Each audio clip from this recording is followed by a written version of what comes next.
ल मेयर साहब, अब हाम्रो काठमाडौँमा पनि अब यस्तो गाडी चाहिँ ल्याउनु पऱ्यो। सर्लक्क अब यहाँको चाहिँ यो बट्टाको जुन सर्लक्क यो बट्टाको चाहिँ सर्लक्क यहाँ जान्छ अनि रिसाइकल हुन्छ। अब हाम्रो देशमा पनि यस्तो चाहिँ अनिवार्य चाहिने भइसक्यो। किनभने अब हाम्रो देशमा पनि यस्तो चाहिँ खाँचो नै भयो काठमाडौँ गाडीमा चाहिँ। किनभने फोहोरहरू चाहिँ एकदम व्यापक रूपमा छ। अब मेयर साहबको अब राजीनामा दिइसक्यो, अब के गर्ने हो है।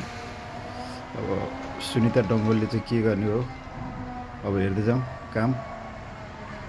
अब यस्तो भइदियो भने चाहिँ एकदम गजब हुन्थ्यो कि सर्लक्क अब यसले म्याग्नेट सिस्टम हुन्छ पुरा उचालिदिन्छ समाएर सर्लक्क झारिदिन्छ। ल हेर्नु है, छैन है क्या फोहोर, किन झरेन। ल यो चाहिँ एकदम खाँचो छ है काठमाडौँमा पनि।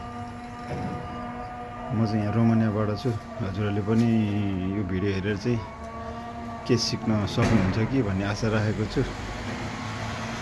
अब किन झार्न आज यसले,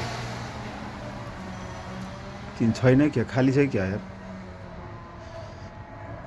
पुरा यो 4वटा बट्टामा चाहिँ पुरा रिसाइकल एकतिर, सिसा एकतिर, प्लास्टिक एकतिर, यो फलाम एकतिर छ। अनि त्यही कारणले चाहिँ आज यसले किन उठाएर मात्र राख्यो।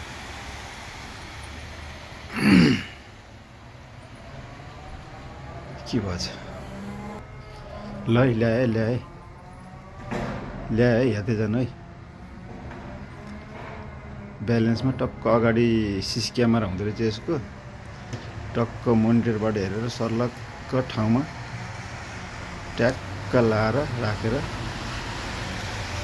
सर्लक्क म्याग्नेट हुन्छ कि के हुन्छ, यो अचम्मको बनाएको क्या। टेक्नोलोजी भने चाहिँ यस्तो हुनुपर्दो रहेछ कि। टेक्नोलोजी चाहिँ चाहिने रहेछ कि जाँच भए पनि। अब यसले सर्लक्क फोहोर चाहिँ सर्लक्क यो गाडीमा चिसो भएर हेर्नु, मेरो हात कामेर चाहिँ पुरा मोबाइल पनि समाउन सके होइन। यहाँ चाहिँ -7 डिग्रीदेखि लिएर -15 सम्म पुग्छ कि। त्यही भएर गाह्रो छ हौ जीवन गुजारा चलाउनलाई। ल हेर्नु है, सर्लक्क त्यहाँ झर्छ। अब के गर्यो आज यसले, फोहोरै झरेको देखिन त यार। के गर्यो आज, हलुका भएर चाहिँ हो कि बिहानै उठाएर लगिसक्यो कि अर्कै गाडीले। ल साथीहरू, सानो जानकारी चाहिँ हजुर मार्फत चाहिँ मैले पुऱ्याएको छु। यो चाहिँ लाइक कमेन्ट सेयर गरिदिनु होला। हाम्रो देशको लागि पनि एकदम खाँचो छ।